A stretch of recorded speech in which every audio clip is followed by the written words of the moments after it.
నారా లోకేష్ ఇప్పుడు తెలుగుదేశం పార్టీలో బలంగా వినపడుతున్నటువంటి పేరు. సరే, ముఖ్యమంత్రిగా చంద్రబాబు గారు ఉన్నారు కాబట్టి ఆయన పేరు అనేది సహజం. బట్ తరువాత ఆ స్థాయిలో ఏ కార్యక్రమం జరిగినా ప్రధానంగా మొదట వినపడే పేరు నారా లోకేష్. నారా లోకేష్ గారిని చాలామంది రాజకీయాలకి పనికిరాడు, లేకపోతే చంద్రబాబు గారి వారసత్వాన్ని నిలబెట్టలేడని చెప్పి చాలా విమర్శలు చేశారు. బట్ కేవలం నారా లోకేష్ సమర్థత అనేది కేవలం రూపం చూసే సమర్థతను అంచనా వేశారు చాలామంది. ఎందుకంటే నారా లోకేష్ గారు అప్పుడు కొంచెం లావుగా ఉండటంతో చాలామంది పప్పు అని కూడా ట్రోల్ చేశారు. ఈ విషయం మన అందరికీ తెలిసిందే. బట్ ఈరోజు నారా లోకేష్ ఒక హీరో స్థాయికి మించి ఈరోజు నారా లోకేష్ ఉన్నాడు అంటే అది నమ్మశక్యం కాదు చాలా మందికి. బట్ ఎలా మారాడు అనేది అది ఒక రకంగా ఏంటంటే ఒక లెసన్. నారా లోకేష్ గారి జీవితంలో ఆయన ఎదుర్కొన్న సమస్యలు కానీ, ట్రోల్స్ కానీ, ఇప్పుడు ఆయన ఉన్న పొజిషన్ కానీ చాలా మందికి ఒక లెసన్ లాంటిది.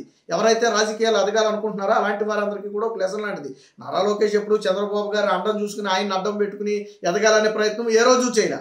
ఆయన శక్తి సామర్థ్యాలు ఏంటి, ఆయన సమర్థత ఏంటి అనే దాని ఆధారంగానే ఆయన ముందుకు వచ్చారు. కానీ మంగళగిరిలో ఆయన ఓడిపోయినప్పుడు కూడా ఏ రోజు బాధపడాల, మంగళగిరి నియోజకవర్గాన్ని వదిలిపెట్టలా.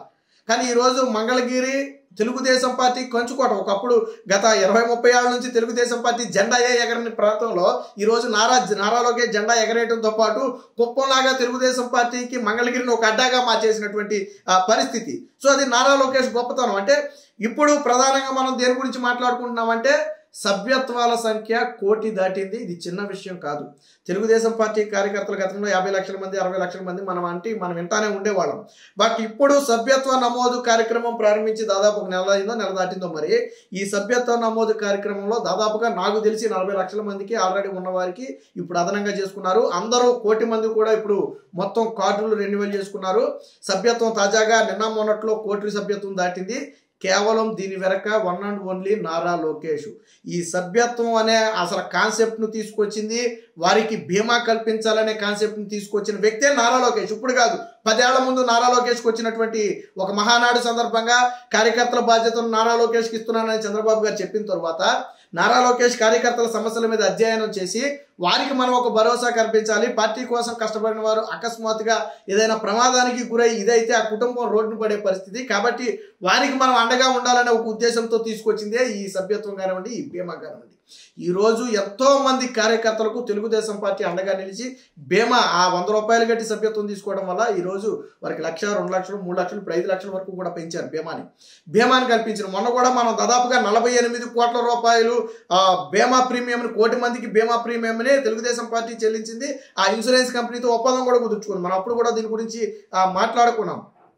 పెద్ద జాతీయ పార్టీలకు తీసిపోని విధంగా వారితో పోటీ పడుతూ తెలుగుదేశం పార్టీ ఈరోజు 1 కోటి మంది సభ్యత్వాలని నమోదు చేసిందంటే ఇది చిన్న విషయం కాదు, చాలా పెద్ద విషయం. నారా లోకేష్ సమర్థత ఏంటి అనేది ఇక్కడ అర్థమవుతుంది. ఈ డ్రైవ్ స్టార్ట్ అయిన తర్వాత కూడా నారా లోకేష్ అనుక్షణం ఈ సభ్యత్వ డ్రైవ్ని పరిశీలిస్తూనే ఉన్నారు. ఎప్పటికప్పుడు సమీక్షలు చేస్తూ సభ్యత్వ డ్రైవ్ వాస్తవానికి 1 కోటి మంది వస్తారని ఎవరు ఊహించరా. సరే, 1 లక్ష మందో, 2 లక్షల మందో, 3 లక్షల మందో కొత్త వాళ్ళు వస్తారు అనుకుంటారు. కానీ 60 లక్షల మంది కార్యకర్తలను గతంలో అనేవాళ్ళు 60-70 లక్షల మంది కార్యకర్తల నుంచి ఈరోజు 1 కోటి మందికి చేరారు అంటే ఏ స్థాయిలో తెలుగుదేశం పార్టీ పట్ల మనకున్న జనాభా 5 కోట్ల మందిగా మనం చెప్పుకుంటున్నాం అనుకోండి. సుమారు 1 కోటి మంది తెలుగుదేశం పార్టీ సభ్యత్వం ఉన్న వాళ్ళే ఉన్నారు అంటే మరి తెలుగుదేశం పార్టీ ఏ స్థాయిలో ప్రజల్లోకి వెళ్ళిందో మీకు ఏ రాజకీయ నాయకుడైనా అడగండి. ఎప్పుడు ఉన్నవాళ్ళు కాదు, ఒక 20-30 ఏళ్ళ నుంచి రాజకీయాల్లో ఉండి చంద్రబాబు గారిని మొదటి నుంచి చూసిన వ్యక్తులు కానివ్వండి, ఎన్టీ రామారావు గారి టైంలో ఉన్నవాళ్ళు కానీ ఎవరైనా ఉంటే వాళ్ళని అడగండి. ప్రొఫెసర్ నాగేశ్వరరావు లాంటి వాళ్ళు అప్పుడప్పుడు చెబుతారు తెలుగుదేశం పార్టీ అనేది కార్యకర్తల పార్టీ, నాయకుల ఆధారంగా ఉన్న పార్టీయే కాదు. ఇక్కడ నారా లోకేష్ లేకపోయినా, చంద్రబాబు గారు లేకపోయినా, ఇంకొక కీలక నేత లేకపోయినా తెలుగుదేశం పార్టీ అనేది మనుగడ సాగిస్తుంది. ఎందుకని? ఇది నాయకుల పార్టీ కాదు, కార్యకర్తల పార్టీ. ప్రపంచంలో ఏ పార్టీకి లేని కార్యకర్తల బలం. అంటే కార్యకర్తలు అన్ని పార్టీలకు ఉండొచ్చు, ఎంతకంటే ఎక్కువ కొన్ని జాతీయ పార్టీలకు ఉంటే ఉండొచ్చు. బట్ తెలుగుదేశం పార్టీ కార్యకర్తలు అంటే ఒక కసి ఉన్నవారు. తెలుగుదేశం పార్టీ కష్టాల్లో ఉన్న ప్రతిసారి ప్రాణాలకు తెగించి రక్తం పెట్టి మరి పార్టీని గెలిపించిన సందర్భాలు చాలా ఉన్నాయి. సాధారణంగా కార్యకర్తలు అంటే ఏదో సభ్యత్వం తీసుకున్నామా, మన పని మనం చేసుకున్నామా అన్నట్టు ఉంటారు. కానీ ఇక్కడ తెలుగుదేశం పార్టీ ప్రతి కార్యకర్త కూడా పార్టీ కష్టంలో ఉన్న ప్రతిసారి తన వ్యక్తిగత పనులను, ఇతర పనులను కూడా మానుకుని పార్టీ కోసం కష్టపడిన వాళ్ళే. చంద్రబాబు గారు పదే ఎందుకు కార్యకర్తలు మా కుటుంబ సభ్యులు, వాళ్ళకి నేను జీవితాంతం రుణపడి ఉంటాను ఉంటాను, ఇంత పెద్ద కుటుంబం వచ్చినందుకని ఎందుకు అంటారు అంటే కార్యకర్తల త్యాగాలు అలాంటివి. ఎంతోమంది రాజకీయ ప్రత్యర్థుల చేతిలో ప్రాణాలు వదిలేశారు. చంద్రయ్య లాంటి పరిస్థితి, వ్యక్తి లాంటి పరిస్థితి ఏంటి, పాపం నడు రోడ్డు మీద పేక కోసి చంపేసి నువ్వు జై జగన్ అనమంటే జై చంద్రబాబు అన్నందుకు, జై తిరుగు తీసుకున్నందుకు పేక కోసి చంపేసినటువంటి పరిస్థితి. అంటే అలాంటి పరిస్థితుల్లో కూడా పార్టీ జెండా వదిలిపెట్టకుండా ఈ రోజు కూడా చాలా మంది మేము చనిపోతే మా తెలుగుదేశం పార్టీ జెండానే మాకు కప్పాలి అని చెప్పే పరిస్థితి ఈ రోజు ఉందంటే అది కార్యకర్తల గొప్ప. నారా లోకేష్ గారు తెలుగుదేశం పార్టీ కార్యకర్తల సభ్యత్వ నమోదు కార్యక్రమం మీద ప్రత్యేక దృష్టి. ఇది ఎక్కడ కాదు, నారా లోకేష్ పట్ల ఎప్పుడు నుంచి అట్రాక్షన్ స్టార్ట్ అయిందంటే యువగళానికి ముందు యువగళానికి తర్వాత అని మనం రెండు మాట్లాడుకోవాలి. సరే, యువగళానికి ముందు నారా లోకేష్ వాస్తవానికి తెలుగుదేశం పార్టీ ఓడిపోయిన వెంటనే కార్యకర్తల మీద అక్రమ కేసులు విపరీతంగా పెట్టేశారు. మీకు గుర్తుందో లేదు, ప్రతి శనివారం వస్తే రాష్ట్ర వ్యాప్తంగా 20-30 మందిని అరెస్ట్ చేసేవాళ్ళు. ప్రతి శనివారం వస్తే 20-30 మందిని అరెస్ట్ చేసేవారు టీడీపీ కార్యకర్తల్ని, సోషల్ మీడియాలో పోస్టులు పెట్టిన వాళ్ళని. అలాంటి సమయంలో నారా లోకేష్ వారికి లీగల్ సపోర్ట్ ఇవ్వడంతో పాటు ఆ కుటుంబాలకు అండగా నిలబడటంతో పాటు అవసరమైతే కార్యకర్తలు ఇంటికి వెళ్ళి పరామర్శించి, జైలుకి వెళ్ళి కార్యకర్తలను పరామర్శించి వారికి అండగా ఉన్నానని నేను భరోసా ఇవ్వడంతో, అంటే ఎప్పుడైతే నారా లోకేష్ ఉన్నాడు అనే ధైర్యం తెలుగుదేశం పార్టీ కార్యకర్తల్లో, సోషల్ మీడియా కార్యకర్తల్లో వచ్చిందో అప్పుడు వెనక్కి తిరిగి చూడాలి. జగన్మోహన్ రెడ్డి కేసులకు భయపడనే లేదు. అసలు చివరికి వచ్చేటప్పటికి చూడండి, జగన్మోహన్ రెడ్డిని ఎవరో లెక్క చేయలేదు తెలుగుదేశం పార్టీ కార్యకర్తలు. One and only Nara Lokesh, వెనకమాల నారా లోకేష్ ఉన్నాడనే ఒక ధైర్యమే ఈ రోజు తెలుగుదేశం పార్టీ కార్యకర్తలు ఆ స్థాయిలో పనిచేయడానికి కారణం. ఇక నారా లోకేష్ యువగళం పాదయాత్ర స్టార్ట్ అయిన తర్వాత కానీ నారా లోకేష్ క్యాపబిలిటీ ఏంటి, నారా లోకేష్ వాక్చాతుర్యం ఏంటి, నారా లోకేష్ అగ్రెసివ్నెస్ ఏంటి అనేది చాలా మందికి తెలియరా. ఎందుకంటే నారా లోకేష్ అందరూ చంద్రబాబు గారి వెనక నాయకుడిగా చూశారు తప్ప చంద్రబాబు గారి ముందు నాయకుడిగా ఎవరు చూడాల. బట్ నారా లోకేష్ యువగళం పాదయాత్ర సమయంలో ఆ నారా లోకేష్ మాట్లాడిన తీరుగానే ఉంది, ఆ పోలీసుల్ని అధికారులను హెచ్చరించిన తీరుగానే ఉండి, జగన్మోహన్ రెడ్డి మీద విమర్శించిన తీరుగానే ఉండి, ఆప్యాయంగా ప్రజలను పలకరిస్తూ ఆదరిస్తూ వెళ్ళటం కానివ్వండి.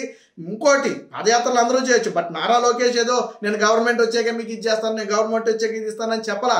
నారా లోకేష్ స్వయంగా తను ఎక్కడ ఏం చేయగలిగితే అది చేశాడు. చాలా మందికి తన సొంత డబ్బులు, తన ఆర్థిక సహాయం అందించాడు. అనేక మంది పిల్లలు ఎవరైతే తల్లిదండ్రులు చనిపోయో లేదో చదివించుకోవడానికి ఇబ్బంది అవుతున్న అనేక మంది పిల్లలను ఎన్టీఆర్ ట్రస్ట్ ద్వారా చదివిస్తామని హామీ ఇచ్చి వాళ్ళందరినీ ట్రస్ట్లో జాయిన్ చేసినటువంటి పరిస్థితి. అంటే నారా లోకేష్ కేవలం అధికారం వస్తేనే ఇది చేస్తానని ఎక్కడా చెప్పాల. వాళ్ళు అధికారం లేకపోయినా వాళ్ళు చేయగలిగింది చేశారు. మంగళగిరి చూడండి, జగన్మోహన్ రెడ్డి చేయని అమలు పథకాలన్నీ కూడా నారా లోకేష్ అక్కడ అమలు చేశారు. మంగళగిరి నియోజకవర్గానికి స్వయంగా ప్రతిపక్షంలో ఉండి నారా లోకేష్ పథకాలు అమలు చేశాడు. ఈ రోజు నారా లోకేష్ని మంగళగిరి రాష్ట్రంలోనే అత్యధిక మెజార్టీలో మంగళగిరి ఒకటి అయింది. ఎందుకు అయింది? ఒకప్పుడు ఓడిపోయిన నారా లోకేష్ ఈ రోజు ఆ మెజార్టీని ఎందుకు గెలిచాడు?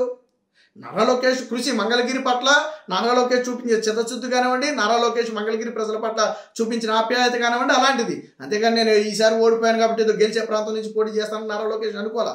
గెలిచినా ఓడినా మంగళగిరి నా నియోజకవర్గం, దాన్ని నేను కాపాడుకుంటానని చెప్పారు, అన్నట్టుగానే చేశారు. బట్ మంగళగిరి ప్రజలు కూడా ఈ రోజు నారా లోకేష్ మీద నమ్మకాన్ని ఉంచారు. సో మొత్తంగా 1 కోటి మంది మార్కు దాటినటువంటి సభ్యత్వం అనేది credit goes to Nara Lokesh.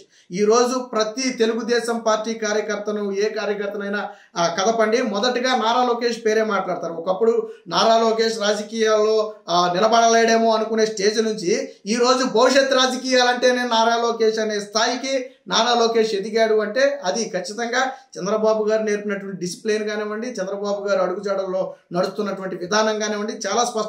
ఇప్పుడు చూడండి, ఎడ్యుకేషన్ మినిస్టర్గా కూడా పిల్లలతో కూర్చుని భోజనం చేస్తాడు, తన ప్లేట్ తానే తీస్తాడు, తన తండ్రి ప్లేట్ కూడా తానే తీస్తాడు. అంటే ఒక మోరల్స్ అనమాట. ఇవన్నీ కూడా రాబోయే సమాజానికి లేదా నేటి యువతకు ఒక మోరల్స్ లాంటివి. నారా లోకేష్ అనే వ్యక్తిని నేటి యువత ఆదర్శంగా తీసుకోవాలి.